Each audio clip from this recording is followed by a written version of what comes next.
Ahoy, mates, and welcome aboard the Bill of Rights. Rarely do we leave our flagship, the Kinship, back at the dock. But then how often do we get a chance to sail aboard one of the most famous schooners in the country? Not to mention one that's setting adolescents back on a straight course.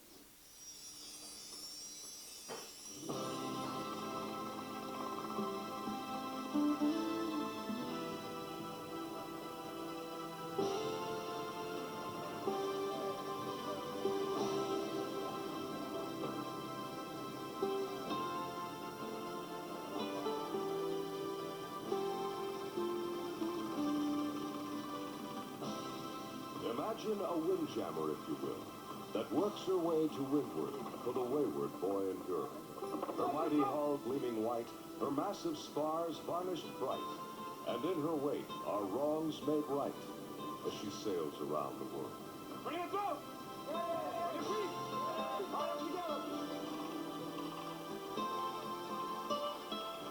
Oh, the ship may tack and in storms heave to, but the course never varies for her youthful crew.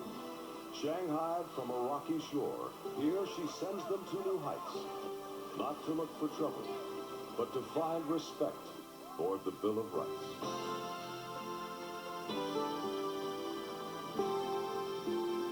Such is the mission of this magnificent schooner. In the service of a company called Vision Quest, she carries troubled kids literally to new lives.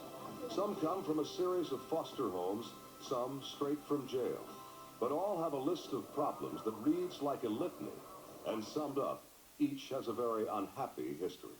Why are you here? I'm in the program for armed robbery. Hey, that's 5 to 10 years armed robbery. It's not no, sailing on a schooner. In paradise. Right. Yeah, I got a big chance. I could have been dead for pulling guns on people. They care about me a lot more than my parents did. It's because they taught me right from wrong. You know, when I was home, I didn't have nobody to tell me what to do. I did whatever I wanted to do. You know, whatever my mind told me to do, I did. And I never had a, parent to guide me since I was 10. But here aboard the Bill of Rights, they are rewriting that kind of history with each day's log entry. The Bill of Rights has become an opportunity for young people to earn their way into adulthood through a rite of passage and a sail training experience. We want to provide kids with an alternative rather than being locked up in traditional settings of placements and institutionalizations. We don't think all kids need to be locked up and controlled by drugs and mechanical restraints. Malcolm Bean is the director of Vision Quest's offshore program called Ocean Quest.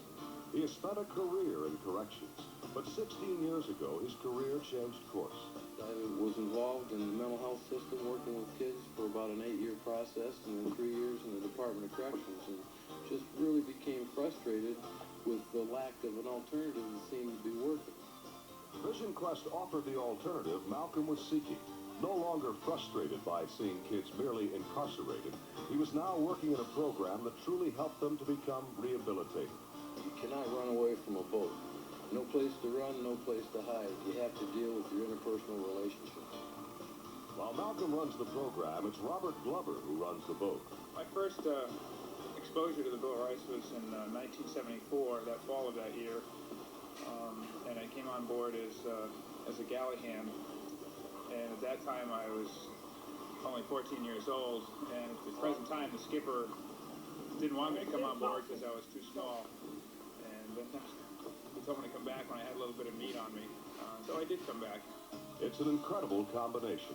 Salt, sail, seasoned wood, and sailors who would like to leave something more than turbulence in their wake by trying to smooth the waters that lie ahead for the kids who are in their care. And for many of these kids, it's the first time anybody cared. The Bill of Rights.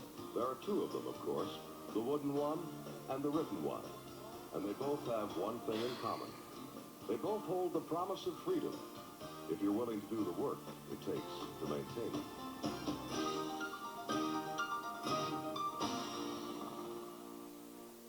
For years, there's been talk of a professional yacht racing series in America. Now, the time for talk is over. Pro Sale is the first professional racing circuit and challenges you to compete with the best for a $500,000 purse. Pro Sale 88 will have two classes, the new Hobie 21 Catamaran and the awesome Pro Sale 40s. Call Pro Sale for the date of your region's qualifying event. Sponsored by DuPont, manufacturers of advanced sports materials, USA Today newspapers, and International Marine Industries Incorporated. We'll see you on the starting line. After graduating from the Bill of Rights, students learn the skills to take them virtually anywhere in the world. Does that include St. Martin? You bet it does.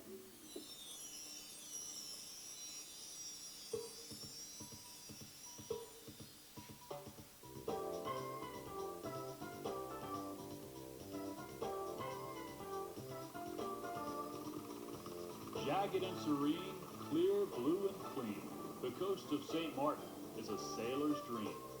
Over 1,200 miles from Miami, the Leeward Islands provide great getaways for those who want to join the crowd or get away from it all. Islands like Saba, Anguilla, St. Bart's, and of course, magical St. Martin. The island of St. Martin has had a peaceful dual nationality of Dutch and French for several centuries now. Philipsburg, the Dutch capital, is the most developed portion of the island. Here you'll find the fancy resorts, casinos, and several marinas. The bay is also a temporary home to more than 100 cruising sailors who take refuge in its protected waters. In contrast, the French side of the island is a bit more laid back, with its sidewalk cafes that make you feel as though you're in the heart of Paris. Market Day in Marigot is one you don't want to miss, as virtually the whole town turns out to stock up on groceries for the week. A superb supermarket for the cruising sailor. Our adventure was to begin at Oyster Pond, home of Sun Yacht Charters, located on the French side. The company boasts a fleet of 30 vessels, all Centurions, ranging in size from 36 to 47 feet. We set sail aboard Patricia, a 42-foot sloop.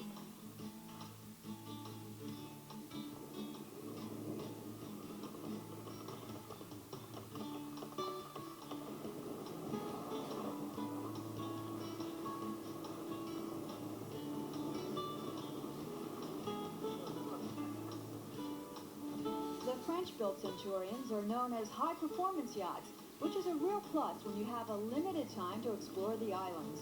And around St. Martin, the choices of cruising destinations is almost endless. But before getting started, we strongly recommend you consider all your options. If you're not quite brushed up on your seamanship, instead of a bareboat charter, you may want to consider hiring a captain.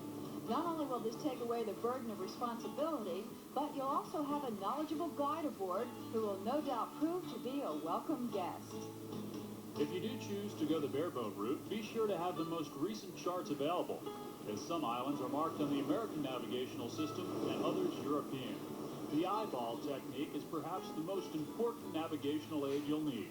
That is, keep a close eye on the color of the water. If it's a deep blue, that generally means you're all right. But when it starts to look a little pale green or white, you're probably heading for shallow waters.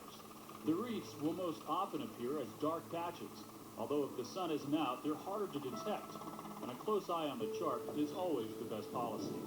Some 25 miles southeast of St. Martin is Saba, an amazing sight either by air or sea. The volcanic island's cone towers some 3,000 feet above sea level, and although you won't find any sandy white beaches, the trip is well worth the journey just to explore ashore. A small basin at Fort Bay will provide you an opportunity to do just that. Our first destination was to be the island of St. Bartholomew, known here fondly as St. Bart's. Located about 12 miles southeast of St. Martin, it had a reputation in the mid-70s as a smuggler's haven. In fact, it received so much press that before long, the smugglers gave way to the tourists. Gustavia was once an undiscovered quiet port, and it's now one of the most populated anchorages in the West Indies. But there's good reason to come ashore at St. Bart's. Like St. Martin's, you'll find plenty of duty-free delights at bargain prices. Some of the best buys include top-of-the-line perfume, cosmetics, and fine watches. And if all that shopping works up an appetite, then why not go to one of Jimmy Buffett's favorite hangouts and savor a cheeseburger in paradise? Who knows? You might even run into Jimmy.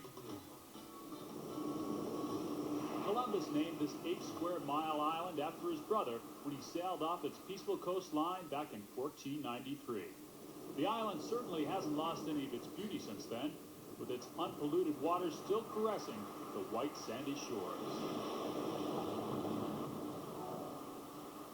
The compelling beauty of an unspoiled coast has been the subject of marine artist Paul Johnson's paintings for many years.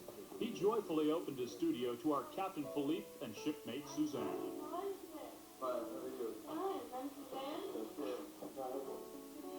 Having made his first transatlantic crossing in an 18-foot converted rowboat at the age of 20, he knows his subject well. Of course, it's only natural for Johnson to be attracted to the sea. After all, he was born aboard his parents' ketch in England, no one knows quite how many years ago. I think what happened is my father and mother bought a boat to go off sailing in, and about the time I was about to be born, or was born, I mean, before they really could get moving again, I was born with the boat, stopped, and then the sort of Germans started dropping bombs on us, so we got stuck there for a bit. And by the time it was time to go again, I was old enough to leave and go off by myself anyway. So I went off and I got a boat of my own and went sailing. Johnson's strong memories from childhood years influenced his painting's strong use of vibrant reds and cobalt blues, colors a child can relate to. Children are amazing. If you're with children, you know what happens is they see all sorts of symptoms. So then if you paint for them, and I think had I painted without doing that first, I would have never got as free as I am now. If you paint pictures, then you must look at things very carefully. And the more you look at things, the more you learn about them. And it's a progression. You can't stop. Well, that's where I spent the hurricane season. Grenada's still totally West Indian. There's really nothing happened very much there yet. So it's very, very much different than up this end of the group. That's the built-up part of Nantucket Harbor. It's the old whaling island of America. It's where all the whalers who had a lot of money went and built huge houses. And then they got abandoned for years and years, and it sort of got rediscovered maybe, 20 years ago. Johnson's talents extend to boat designing. He's made 12 transatlantic crossings in this original 42-foot gaff rig ketch. Well, I designed it really just to be a very comfortable and relatively fast truck, I suppose. It's got a lot of space in it. The construction is fiberglass with a core, with an Aerex foam sandwich structure. It's a little expensive, but it's very strong. I spent 7 years sailing alone, and I did that because before I'd done that, I was running an early warning radar station, and I nearly went out of my brains doing that. I mean, it was a very complicated job, and I really didn't like the whole thing very much. So I went to sea the first time, for the first sort of 5 or 6 years, just to be isolated and to think. And I would say that's still the main reason for going to sea, because there's really no one. You have normally in this day and age, before you can really get half an idea together, there's interruptions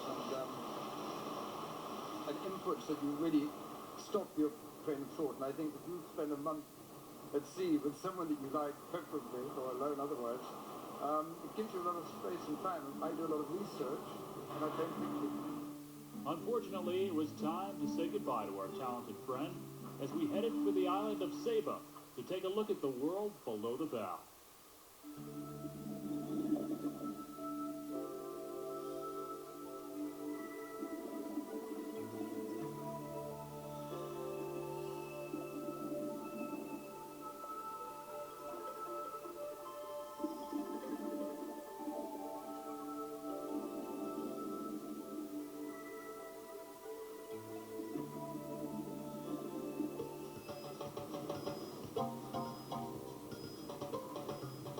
Before I knew it, we were back up topside and headed to the island of Tintamar, located just off the coast of St. Martin. The perfect place to break out the windsurfer and skim across the scarcely populated anchorage. It's also a great place to jump ship and explore ashore, which is just what we did.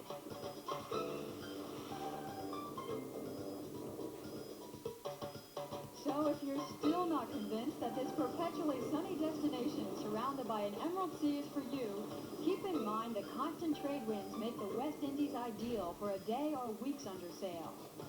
And here's a secret that every islander already knows. The most spectacular coves and beaches are reachable only by boat.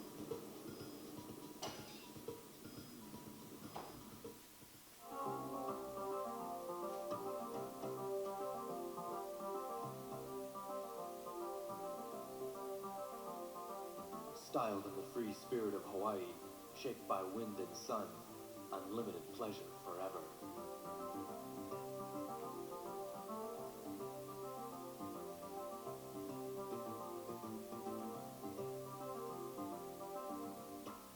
Fanatic.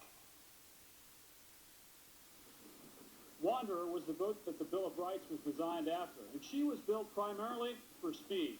Well, naval architects have come a long way since then.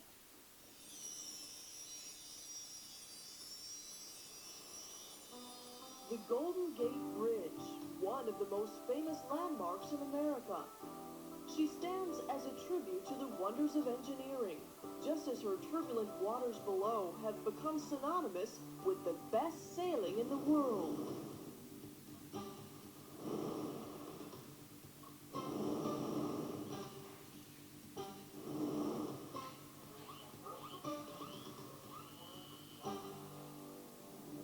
The one-ton World Cup runneth over in September with power, perseverance, and propaganda. The 40-foot yacht from New Zealand blew past 23 other one-tons after a week-long water fight in San Francisco. You could say boats came from far and wide to compete. 7 different countries did send their best to the bay, but perhaps it's more accurate to say competitors came from wide and far. Nearly half the yachts sailing were hot off the drawing board of top designer Bruce Farr. By week's end, 6 Farr 40s would steal the top 6 prize slots. Among them, Bravura, a U.S. entry from the Bay Area. Her home field advantage scored a second-place win. Farr 40's Bram X rolled the red carpet down her deck. Crown Prince Harold of Norway skippered the ship to a third-place win. A slight disappointment since the one-ton Cup sat in this royal saucer last year. The Kiwis took their fair share of Cup victory. This slick Farr 40 nabbed 6th place. Propaganda grabbed first. The fact is we've got better organised and perhaps encouraged people to put more resource behind the designers and the sailors. We've got our act together in a very convincing way, and I think, you know, for a small, very small country, we've managed to compete successfully at an international level, and I think that's great for a country like New Zealand to get out around the world internationally and sail as well as we have. It's fantastic. It gives us a big lift. Owner Michael Fay was in SoCal when Propaganda was doing so well in the Bay. Fay's super yacht, New Zealand, took a beating in San Diego for the America's Cup. He admitted the World Cup victory and kinder publicity was a ton more fun. The one-ton Cup has always been a little different to the America's Cup. The America's Cup seems to have a lot of shenanigans, a lot of pressure attached to it, and some things that perhaps it could well do without. But I think if you're in the America's Cup, you've just got to be prepared to slog through that. We've had to in Fremantle, we've had to in San Diego, and I suppose goodness knows we might have to, whether as Defender or Challenger in the future. But it's fun to come up here to a regatta with the atmosphere of this one, the Club Lake St. Francis, and I think everybody's had a great time, and particularly the Kiwis. Sailing's increasingly commercial tack was a hot topic at the World Cup.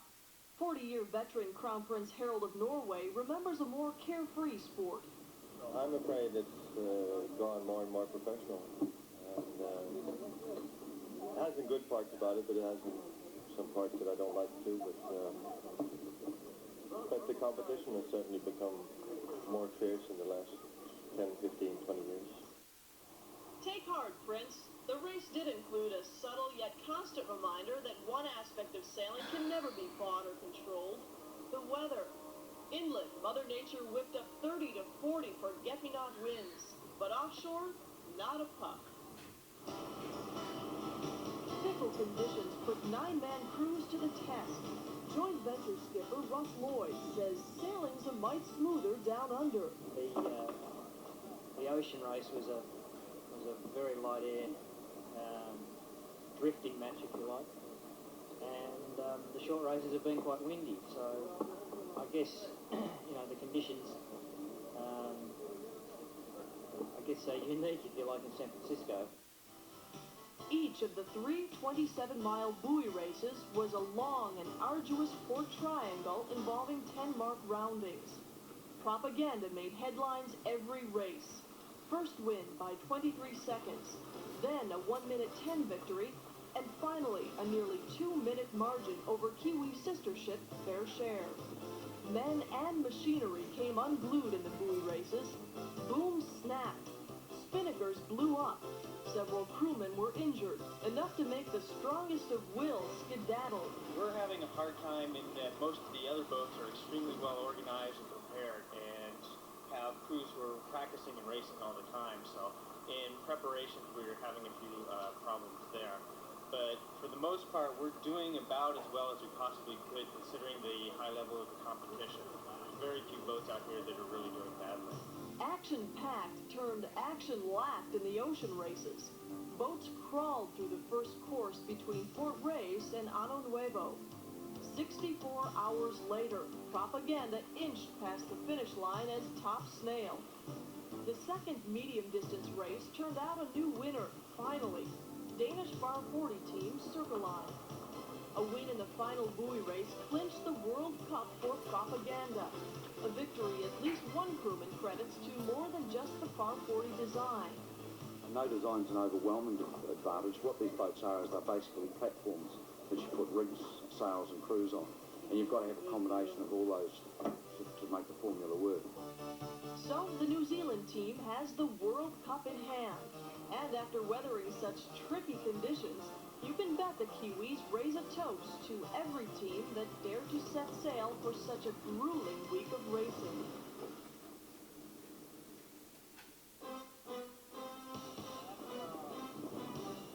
Nearly as soon as the one-ton championships had been decided, it was time to make way on the bay for the Maxis. An awesome display of power and beauty in motion.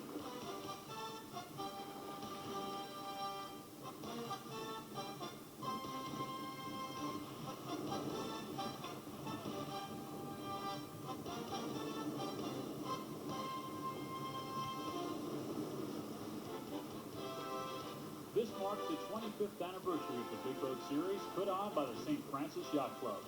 It was also one of the best showings for the class to date, and all 9 of the big boats showed up at the starting line with no lack of talent either.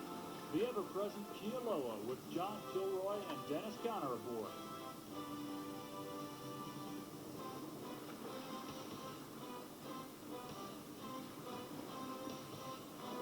Sovereign had its secret weapon from down under with Peter Gilmore at the helm, but it was to be yet another skipper who would go home with all the glory. Paul Kayard and company aboard the newly built El Moro. The regatta was a best-of-5 races with no throwout. All of the Maxis competed under the IOR 70-foot-1 design classification. But before the first race even began, talk dockside was about the 2 boats who chose to break tradition. Windward Passage and El Moro, both less than a year old, represented the leading edge of big boat technology. Composite construction that's stronger and in some cases as much as 4,000 pounds lighter than the competition. But the big difference was in the radically new fractional rigs. Unlike their predecessors, the foresail of El Moro and Windward Passage ran only partially up the main mast, allowing for easier sail handling, quicker tacks, and a much lighter rig. But would the new design work? Well, the critics were soon quieted when El Moro crossed the finish line first in each of the 5 races. El Moro's skipper, Paul Kayard. It's no secret that the fractional rigs are, closer to state-of-the-art than the mastheads are nowadays. And definitely on a triangle course, or anytime you get some reaching like we have here, the masthead boats can't even set their spinnakers over there at buoy 3. And, we put the spinnaker right up and go all the way across the bay, no problem. So we gain usually 30 seconds on any masthead boat on that leg, and same on the leg from 8 down to 4. The fractional rig may have provided Kayard with a bit of a technological advantage, but surely nothing takes the place of experience. And when you consider that Kayard spends as much as 300 days a year on the water, it should come as no surprise that he and his crew scored a perfect 5 first-place finishes. to take rightful claim of the Maxi World Championship. Basically, a lot of these races in the Bay are determined by the guy who makes the least mistakes. We have a great crew. One thing I'd say about the crew on El Moro, it's just definitely the best crew you could put together on the Maxi. Been getting the breaks and I think sailing a nice regatta. But to win a major event on San Francisco Bay takes not only a well-seasoned crew, but one that's used to sailing together in heavy air conditions. And a good understanding of strong currents wouldn't hurt either. Otherwise, you can look forward to a most frustrating event. Third place honors went to the seasoned competitors aboard Kealoha. And not surprisingly, Windward Passage, the only other fractional rig, took hold of second place. Which is why many believe that 7 out of the 9 competitors have become virtually obsolete overnight. And with construction costs running about $2 million per boat, it's got to be one of the most expensive technological advances to date. And just in case you've ever felt like getting involved in the competition personally, why not begin with a tip from a pro, like J-World's Charlie Robinson?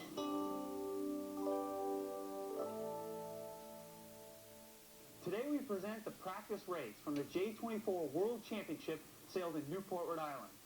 Captured in J-World's championship sailing video, this practice race offers an unusual chance to watch talented sailors go for broke with their tactics and strategy. Let's watch. You're watching 68 J24s at war in a starting line nearly 700 yards long. The fleet is racing for the 1986 World Championship on an Olympic course 6 miles south of Newport, Rhode Island. Each 5-man team is anxious to race as the past 2 days of boat measurement have been unusually stringent. Hello, I'm Charlie Robinson. Welcome to Championship Sailing. The 5-race series begins with a practice race, offering the competitors one last chance to prepare. During the next few minutes, each team sails as aggressively as possible in hopes that an open lane will provide an early lead. Yellow Boat skipper Magnus Guevara wins this start by finding a narrow opening at the pin end and then tacking onto port to cross the fleet. Once away from the starting area, each team uses the practice race differently. Some fine-tune their boat speed and continue their study of the wind, while others, like Mark Bryant driving the tan boat, prefer to challenge their competition. By examining their techniques, maybe we can determine who the contenders will be. Let's begin with Jeff Moore and his crew aboard Not to Worry. Notice how they consolidate their weight to reduce pitching. And when the breeze lightens, the large and nimble middleman Tom Erskine moves inboard to balance the boat. After a 3-mile windward leg, Greg Bowser and crew sailing Boat 8 are pleased to have been the first boat to go left on the upwind leg. Having sailed longer in the greater wind velocity, they round in first place. Using an old method, Bowser's jibman pulls the spinnaker hide from the cockpit, while the bowman trims the sheet from the windward rail. This quick set gives the Canadian team a comfortable lead at the first mark. Watch John Kostecki from the right side of the screen thread the needle on his approach to the windward mark. By ducking the blue boat, John steals the wind from the white boat, number 39, just behind the mark. Skipper Larry Klein surprises his crew by not rounding the mark in this practice race. Perhaps Larry thinks it's more advantageous to test his speed against Dave Curtis on 68. Keeping up with a thoroughbred like HJ, the winningest J24 ever, is a good sign that you're going plenty fast. However, Klein pays for his mistiveness as he is passed to windward by Curtis and Guevara coming from the left. 6 boat lengths ahead of Curtis's pack, we come across Bob Johnstone, who is sailing significantly lower than the top 5. Bob rounded alone in clear air and saves time by aiming directly at the jibe mark. At times, the jibe mark can be fun, especially when you're leading a pack. Take John Dehansky and his boys from Tampa, Florida, for example. They are flying the white spinnaker with red and blue trim. In a respectable 15th place, Dehansky steers the ideal path by holding high, jibing early, and cutting as close as possible to the mark. Other times, the jibe mark can be a nightmare. Imagine yourself rounding in this mess. Pedro Ferrero from Argentina with the red spinnaker aggressively shoots for the inside. Ferrero's gutsy style is not surprising, as any gains are most often made by staying to windward on the second reach. Quite a distance ahead, we find the leader, Greg Bowser. His once comfortable lead has been reduced by the downwind speed of 38 Parker Hadlock of Freeport, Maine. To contain Hadlock, Bowser stays 2 boat lengths to windward, preventing both a surprise windward attack and clear passage to leeward. The skill of a true champion is most evident at a crowded mark rounder. He must decide instinctively how to gain places within the limits of the racing rules. On the right of the screen is 32 with a black mask. Dan Neareye has no rounding rights to pass inside of the blue hull driven by Stu Johnstone. Aware of Johnstone's aggressiveness, Dan carves a sharp S with his rudder and slows just in time for a legal rounding. Unaware of Neareye's abilities is Takahisa Yamada on 34. This skipper will know much better next time.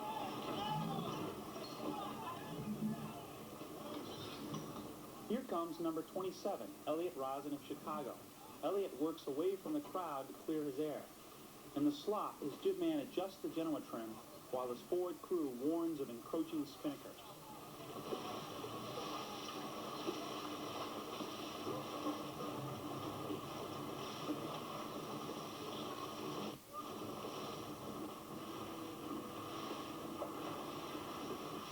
Several hundred yards to windward, we locate defending world champion Kenny Reed and crew banging a corner. No longer feeling the need to compare their speed in this practice race, they split with a fleet to test the wind on the left side before race 1. Kenny and his jib man Brad Dimeo have been sailing together for years. Unlike most cockpit crews, they prefer to cross the Genoa sheet to windward rather than trim it to leeward. This enables Brad to easily adjust the sheet without having to move off the rail.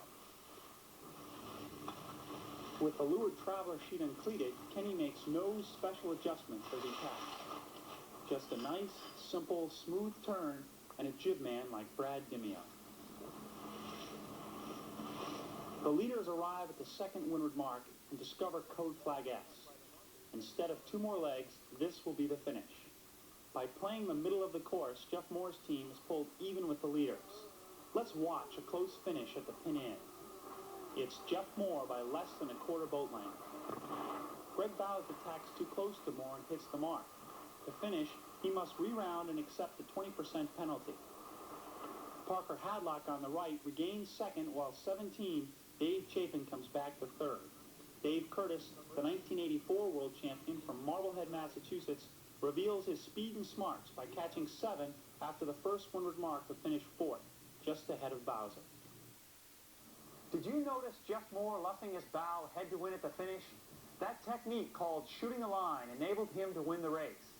Jeff Moore is a former J-World instructor who will be representing the United States in the 1989 J24 Worlds to be sailed in Kingston, Ontario.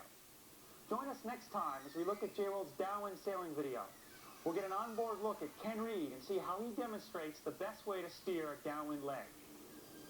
For more information on J-World or the downwind sailing video, please contact J-World at 1-800-343-2255.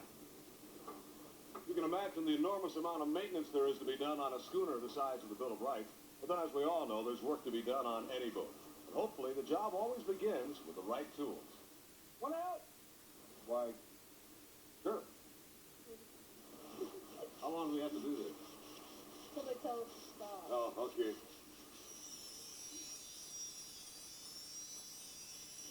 Howdy, folks.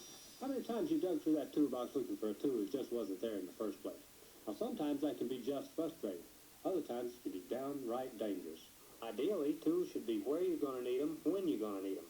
For instance, do you know the size of the nut on your fuel filter? That ring should be right there when you need it. For that matter, the spare oil and fuel filter should be right there too. And you notice the hydrometer is right there above the battery. And over here on the starboard side, we have the spare hose clamps. What we need to concentrate on is having the proper tools in the proper place. For instance, amidships here, I have screwdrivers readily accessible for the top sides as well as below, patching kit, touch-up paint, and a rigger's bag. At this level here, I've placed my electrical test equipment, wire, tape, an assortment of tape, a staple gun with Monell staples, of course, assortment of pliers, also box of shackles, see-through, box of clamps and clips and accessories, electrical connectors, an assortment of screws. At this level, I have a heat gun, soldering gun, assortment of sandpaper, and most convenient to a sailor, a cordless screw gun. And over here in our wet locker, without taking up any space, thanks to a friend over at the marina handy with a needle and thread, we have auger bits, punches, files, an assortment of tin snips, top rivet gun, brace, and on the other side we have a hand saw, claw hammer, and a coping saw. And here's some convenient ways we found of storing tools on the boat. Self-adhesive Velcro has a lot of potential on a boat. You can stick it almost anywhere and stick almost anything to it. It holds things even as heavy as these electrical wires. The quick clip is another handy item that can be found in marine stores and hardware stores. I even used it in the engine room to hold the hydrometer. And here I have a plastic-coated wire rack. They come in all different configurations and hold all kinds of stuff. This is the plastic-coated mop hanger holding my claw hammer. Okay, how do we get these tools around the boat? My solution is a carpenter's apron. This is just a standard carpenter's apron. I took it to my buddy. He sewed flaps on it with a Velcro. I put my tools in there and they never fall out. From the bosun's locker, that skips tips for this issue. Hope I've been of service. Smooth sailing. But if you're like me, you better have somebody mechanically inclined on board that knows how to use those tools. One person that comes to mind is Ann Gardner-Nelson, who can do just about anything on a boat, and has.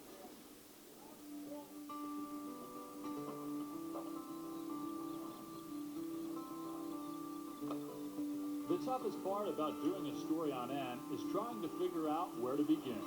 I mean, I could tell you about her silver medal at the 1984 Olympics in the board sailing division, but then maybe we should start out by letting you know that she's the first and only woman to skipper an all-female crew aboard an SORC contender. Then, too, she happens to be married to Stars and Stripes America's Cup co-designer Bruce Nelson, a story unto itself. By now, you've probably guessed that Ann is just a little involved in the sport of sailing. Have you got a favorite, though, of all the boats that you've raced on? Is there one particular class that you like better than the rest? I love them all for the different things that they give you, or the different things that you can enjoy from them. Like I said, the big boats for the power, the windsurfing for the strength and for the beauty of it, and all the different things you can do with windsurfing. But right now, my favorite is definitely Hobie Cat. Hobie Cat is what windsurfer class used to be. Real well organized. You go and you know you're going to have a good race committee. You know you're going to have a good spot where you can camp for the weekend. It's only going to cost you about $25, so it's affordable. And like I said, the competition. And then always there's that thrill of being on the wire and going really fast and just the spray flying and the teamwork too. I like having one other person to talk to. You got a little lonely on the board sometimes.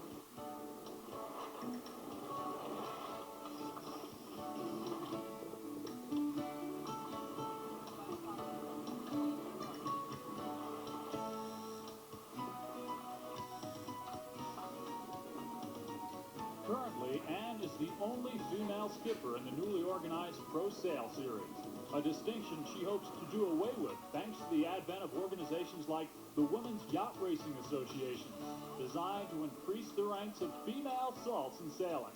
Not surprisingly, Ann was one of the founding members.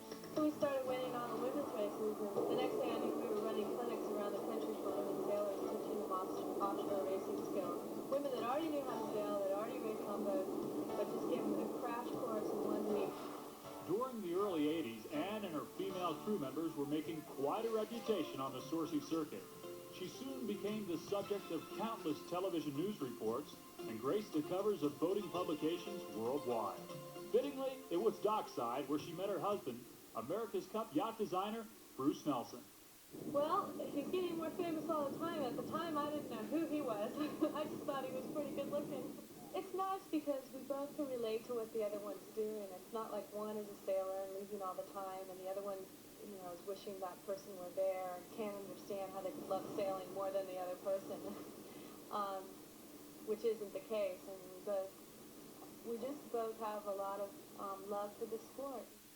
No doubt Ann's finest hour in sailing came in 1984, when she took home the silver for the United States in the Olympic board sailing event, missing the gold by less than a point. That had to be the most exciting day of my life, other than maybe my marriage. You know, I did the best that I could do, and it turned out to be good enough to win a medal, so to me that was just fantastic.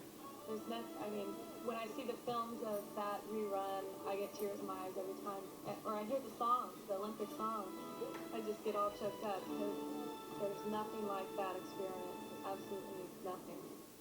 Today, Anne's competitive edge is still alive and well aboard a Hobie Cat, and she's ready to put her pioneering spirit back to work once again. I'm really looking at the possibility of maybe doing some commentating for the sport in the future, and I think it'd be fun to go to a big event and be able to talk with maybe Jim Kelly or Gary Dobson and be the first woman to do that.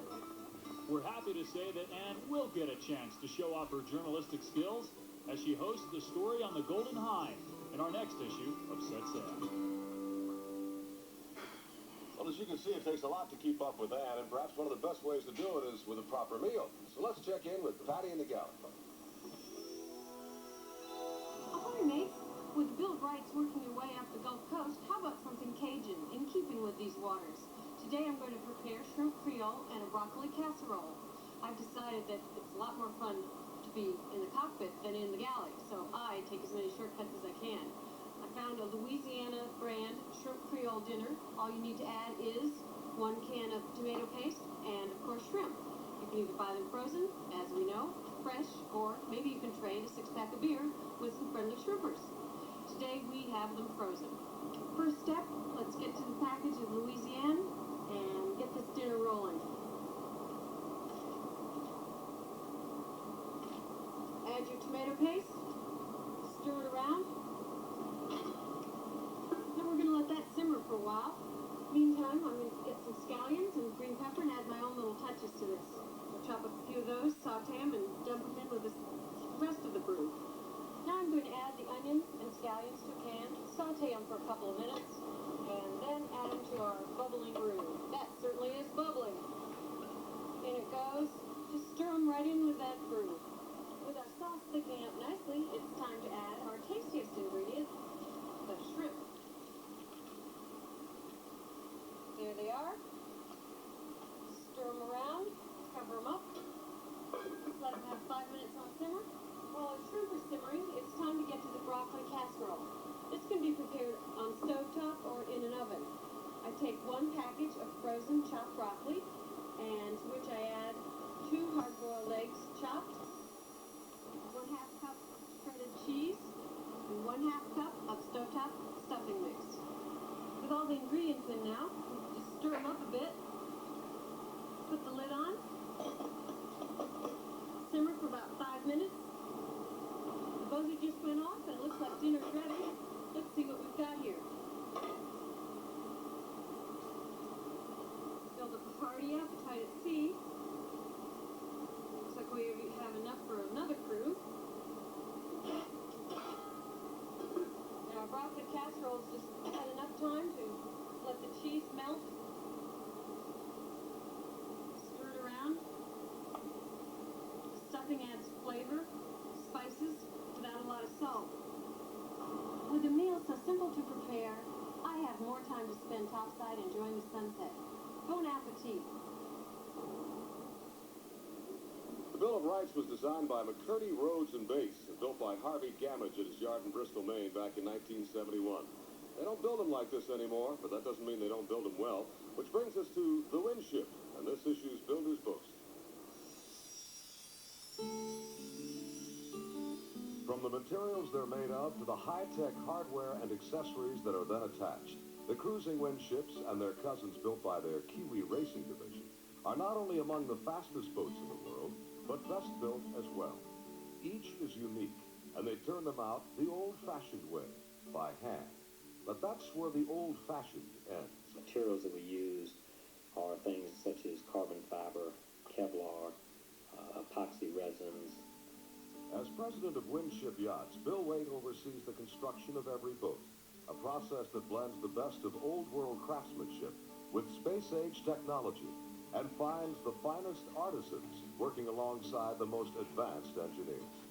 Our interiors are crafted at the same level that the finest yachts in the world are handcrafted. When you walk into a custom yacht, you should feel as though you're being surrounded by a fine piece of furniture. In effect, that's what you feel when you walk into one of Winship's custom yachts. The amount of hours that we put into handcrafting woodwork and leathers and fabrics is often 5 to 6 times the amount of labor that you will find in a production vessel. While the workmanship and materials below decks are reminiscent of a bygone era, the rest of these boats are representative of the coming age, with variable pitch propellers and retractable bow thrusters extending from futuristic hulls made of fantastic materials. Inordinately light, very strong, and very stiff, far superior to aluminum or steel in terms of hull structures.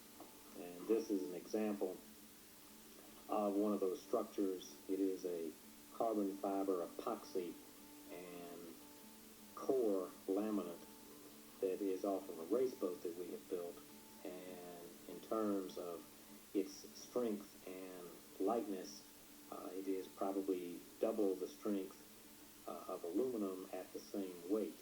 Of most interest to the cruising sailor, not of great interest to the racing sailor, is the fact that this is inert. Salt water does not affect it. In other words, it doesn't corrode, rust, your paint doesn't bubble off. So the technology of the future is this type of product, and it's not only from the structural and engineering parameters, but it's from the pleasure of ownership parameters that it looks better, lasts longer, and doesn't corrode.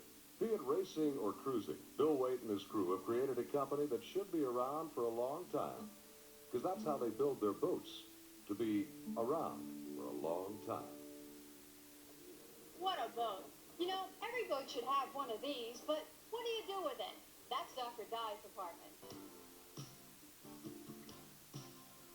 Using some of the contents of the fully found first aid kit, which she outlined in the last issue, Dr. Dye addresses one of the most common injuries to occur aboard a boat, the burn.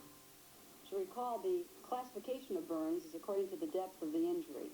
A first-degree burn involves only the most superficial layer of the skin, called the epidermis.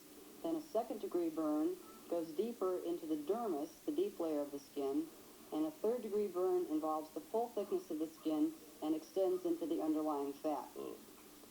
Now, for purposes of first aid treatment, it's convenient to further classify these major categories, and what I'd like to do today is to talk about the most minor type of burns first and move along to the types that we hope will never occur aboard our boat. A first-degree burn is characterized by redness, pain, and mild swelling. There are two basic causes, the most common of which is prolonged sun exposure. And everybody knows that tightness, that pain feeling that just starts to occur when you've been in the sun too long. As soon as you realize that you've been in the sun too long, get out of the sun, head for the medicine chest, get the hydrocortisone ointment, and if you may have your arm, please, sir. Yes, ma'am. We'll use the least hairy part of your arm for demonstration. Apply a very, very thin layer of this hydrocortisone cream to the sunburned area. And I mean a very thin layer. It should almost be translucent when you're finished. And do this just once. It's often very helpful in terms of limiting the severity of the sunburn. The second cause of first-degree burns is very brief exposure to intense heat, such as steam or hot water. And this usually results in a smaller area of injury, if I could have your arm again with the redness, the intense pain. And when this occurs, we immediately reach for anything clean, such as a towel or a wash rag, move over the beer can, soak this towel in ice-cold water, and then as quickly as possible, apply this to the injured area. And this helps tremendously in alleviating the pain, and it also may help a little bit to reduce the severity of the burn. Now, in a first-degree burn, since it's a very superficial injury, the skin retains its ability to keep out bacteria. So there's no need for taking antibiotics or for applying topical antibiotics. Sometimes covering a first-degree burn will help in control of pain, and if this is so, any type of sterile bandage works out just fine. One word of warning, never ever apply butter or any other type of grease to a first-degree or any type of burn. This can only cause further damage, and it certainly won't help. So that's an old wives' tale. Absolutely. like to move on now to the second-degree burns, which are caused by more prolonged exposure.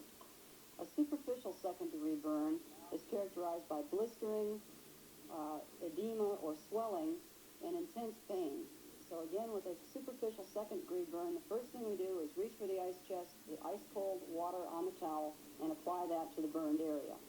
Now, the thing that's different with a second-degree burn compared to a first is that the skin is no longer able to keep bacteria out. And as you know, there are always normally some bacteria on the surface of the skin, and there are also bacteria in the hair follicles and in the sweat glands. With a second-degree burn, the injury is deep enough that it's necessary to apply a topical antibiotic. And what we normally use is Silvadene cream. If any crew member is allergic to sulfa, then we don't use the Silvadene, and we substitute betadine ointment. Now, moving along to the deeper second-degree burns, these burns have a white mottled appearance on the skin, and they are painful. They are second degree, that is to say, limited to the dermis, so they can heal without skin grafting, but they extend almost completely through the dermis. These burns have a very high risk of infection, and if infection occurs, it will convert the deep second-degree burn to a third-degree burn. So in addition to the topical antibiotic, we also use, for a deep second-degree burn, a broad-spectrum systemic antibiotic. And these are pills in there? These are pills, that's correct. Now, the way to treat a second or third-degree burn is first the person doing the treatment makes sure that they've washed their hands properly, preferably in Physahex, in a different basin. Now we have a basin of tepid water into which we put Physahex, and we find anything that's clean. A wash rag will work perfectly well. We dip this into the Physahex water, and then the burned arm, please. Very gently but thoroughly wash the burn. Now, this is liable to be very painful, and it's probably going to be necessary to give the patient a narcotic analgesic to do the dressing. And don't forget that we've already given him the broad-spectrum antibiotic. Now, we rinse and dry the Physahex wash, and then apply one layer, a thin layer, of the Silvadene cream. And be sure that this covers the entire area of the burn and slightly overlaps the edges. Following the Silvadene, we want to take a very absorbent cotton dressing, such as this one, and put several layers, again, completely covering the burn. And if the part lends itself, we can also apply a roll dressing, which is also very absorbent. The absorbency keeps the wound dry, and that makes it not as good a place for bacteria to grow. And finally, if this is on the arm or the leg, for example, we can add an ACE wrap over the top to lend further support and some comfort. And this applies to third-degree burns as well as second. That's right. For purposes of treating on the boat, we treat a second or third-degree burn exactly the same. But remember that a second-degree burn, if it doesn't become infected, can heal on its own. While a third-degree burn, by definition, the entire thickness of the skin is damaged, and that can only heal properly with skin grafting. So in the event of a third-degree burn, it's imperative to get to real medical attention as soon as possible. Thanks, Dr. Dye. At the top of the nautical news, another proud schooner is plying the waters of the world, the Pride of Baltimore, too. She was on her maiden voyage when we caught up with her in Tampa Bay. Like her predecessor, she is a seagoing emissary carrying a cargo of goodwill from the people of Baltimore to coastal communities around the country and the world. The tragedy that befell her predecessor was a bitter blow to the people of the city which is her namesake. But they came back and built one better, or at least better for blue water. She is longer, broader, and deeper, but still true to Baltimore's maritime past. Welcome back to Baltimore's Pride, and we'll proudly feature her with a full report in our next issue. A rousing welcome was also in order for a 60-foot sloop named Thursday's Child, which sailed into San Francisco Bay and the history books by breaking a record which has stood since 1854. That's when the three-masted schooner Flying Cloud sailed from New York to San Francisco in 89 days, 8 hours. Thursday's Child, crewed by skipper Warren Moores, Lars Bergstrom, and Courtney Hazer, now hold the record of 80 days, 20 hours. Back in Florida, it was the largest inland regatta in the world. They call it the Red Lobster, but it wasn't from windburn. Over 400 boats were becalmed most of the time, including monohulls, multi-hulls, prams, sunfish, and sailboards. Organized by the Gardner clan in conjunction with the Florida Citrus Bowl, the annual event draws some of the top sailors in the world. We have achieved liftoff and are 3 years ahead of where we had hoped to be. Those were the words of Sid Morris, executive director of the Pro Sail Race Series. The organization recently wrapped up its first full year of professional racing. 6 more events are scheduled for 1989, the first of which kicks off April 5th at Wrightsville Beach, North Carolina. In all, $500,000 in prize money was given away in '88. The first will be even bigger this year. Randy Smythe took top honors in the Formula 40 division, and Brett Dryland was #1 in the Hobie 21s. 82 boats from 5 countries descended on the southernmost point of our country. It was the 2nd annual Key West Race Week, sponsored by Audi and Yachting Magazine. Some of the finest sailors in the world were at the starting line to make this regatta one of the premier sailing events in North America. 3 rating systems, IOR, IMS, and PHRM, were employed, allowing all entries to be eligible for the Quattro Award. Prizes were awarded for daily and weekly performance. Sailors experienced 8 to 20 knot wind during the 5-day regatta. And when it was all over, the Oblis, a 42-foot Beneteau, skippered by Jay Lutz, and Rod Sellers of Houston, were awarded the Quattro as overall winners. The sport of board sailing is now the fastest growing in the world, but it probably wouldn't be if it weren't for the dedicated efforts of people like Tino and Susie Darnole. It's not everyone who can load the boards up, hop in the car, family in tow, and legitimately get away with calling it another day at the office. But such is the case with Tino and Susie Darnoles, a windsurfing couple who've managed to pull off the ultimate dream by turning their avocation into a vocation with the Kalima Board Sailing Center.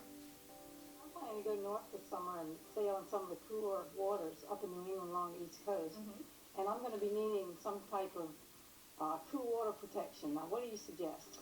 Okay, well, there's really 2 different types of suits you can get into. There's either the wet suit or the dry suit. The main thing you want to look for in board sailing in either type of suit is what we call smooth skin on the outside. Surfing uses material called nylon 2, where it has like a rough material on the inside and it's also on the outside. For board sailing, you want a smooth surface because when you come out of the water back into the air, you want it to repel the water off versus soaking the water up and then evaporating off, which would cool your body. So you definitely want to get what's called smooth skin or nylon 1. The best part of being part of a board sailing lifestyle is that, number 1, we are outdoors a lot. We're involved with a lot of other people that are health-minded and active. And the thing that is really impressive is that we meet a lot of people in the sport that are older. And so you have a lot to look forward to in this sport and in this lifestyle. It's not something that when we hit 35 or 40 that it's over. You know, we can continue this into 60, 70, 80. I mean, there's no end. The Darnoles are both Mistral instructors, qualified to certify others to teach the sport they so love. So you're using the largest muscles of your body to do that initial thrust of the sail. Okay? Once it's up, hand over hand, you start hoisting your sail, keeping your shoulders back. Hand over hand. And when you can reach onto the mast, you got your sail out of the water, keep your arms straight and your hips forward. Okay? Arms straight is to maintain a certain distance between the sail and your body so you're stable. The basis of our business has been always schooling because it's so important to take lessons. You really hit home to me how important it is to take this technical sport and explain it to someone versus trying it on your own. So schooling for us is really the most important thing. We offer a basic course, a 6-hour and 8-hour national certification course. And then we offer continuation courses so a person does not stay on the basic level. Mike and Ann Adair came across Tino by accident at a regatta in Florida. And although they'd already been sailing for quite some time, they soon realized there was still plenty to learn from Tino's expertise. I think our sailing ability doubled within several months of the lesson, just using the techniques that he taught us in that short lesson. I think one of the key things is that Ann came in asking about lightweight equipment. And Tino was receptive enough to listen to what she was asking about and to ascertain that actually the technique problems she had and not equipment she needed. So with a quick 20-minute refresher lesson, she actually improved her sailing probably 3-fold. Having improved their own skills wasn't quite enough for the Adairs. they felt an obligation to pass on their knowledge to other cruising sailors, whose sailboards 9 times out of 10 lay dormant on the deck. We both live on Morgan 41, snorkeling. We've lived aboard her for 10 years, and we really enjoyed diving during our 3 months of cruising every summer. But sometimes the wind would blow and the diving's not good, and we'd sit on the boat and read books, so we were really looking for something to do on the windy days. And we discovered board sailing, and it's a wonderful complementary sport to regular cruising and sailing. So now we take 2 or 3 boards with us when we go cruising every year in the Bahamas. For those of you cruising sailors who are thinking about jumping ship, so to speak, Tino has some practical advice on what you can expect to spend to get started. What you have this sail that's cambered has the same ability to maintain the drafting position. But if you want to depower the sail, for instance, on the top camber, you can take out this camber inducer and the sail flattens out. It doesn't have as big of a curve onto the foil. Okay, so it makes the sail a little less powerful overall. You can find equipment out there anywhere from the $600 range and up. Realistically, I really suggest getting anything above $800 because the companies do cut corners as far as the equipment, as far as the quality of materials involved in equipment. And who knows, perhaps, like Tino, you'll turn into a freestyle freak.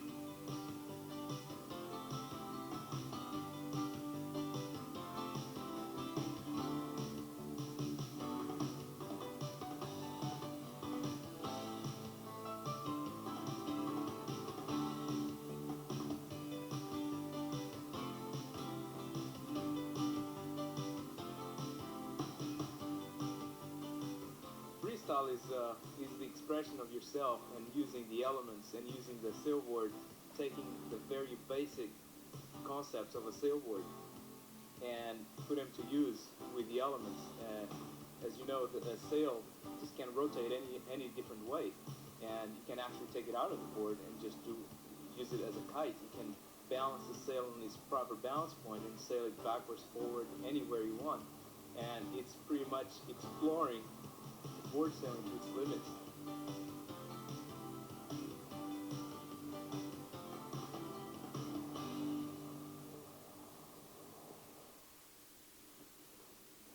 Well, that wraps up Set Sail's first full year of production. Thanks for your support. Of course, we continue to welcome your comments so that we can make Set Sail the best publication it can be.